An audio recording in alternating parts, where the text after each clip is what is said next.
जो जो गरीब आहे, वंचित आहे, पिछडा आहे, जो जो दुखी आहे, त्याच्यापर्यंत जाण्याचं काम प्रामाणिकपणे आपल्याला करायचं, अतिशय मेहनतीनं आपल्याला करायचं.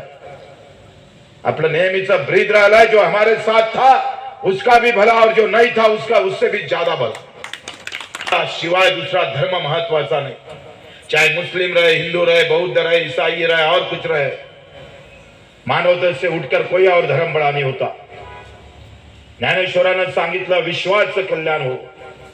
अख्खे विश्वच माझे घराचं म्हणणारे ज्ञानेश्वर महाराजाचं खऱ्या अर्थानं आम्ही डोक्यात घेऊन चाललं पाहिजे. तुम्ही काय जातपात धर्म गावाचा विचार करायला लागले रे, कुठल्या जातीपाती धर्माचा विचार करायला लागलाय. संत ज्ञानेश्वरानं म्हटलं अख्खं विश्वच माझं घर आहे.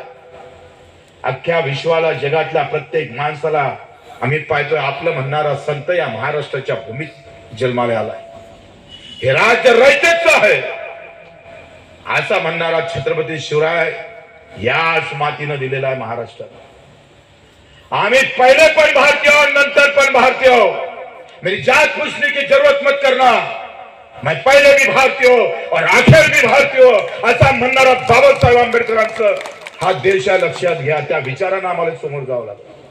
हे विचाराची लढाई लोकांपर्यंत न्यावं लागेल.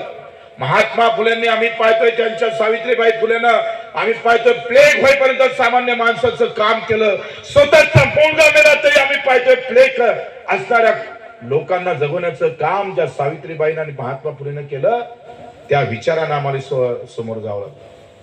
31 मेला वीरांगना, राष्ट्रमाता, राज्यमाता अहिल्यादेवी होळकरांचा जन्मदिवस आहे आणि योग सांगतोय त्या दिवशी महाराष्ट्र सरकार GR काढणार आहे कर्जमाफी.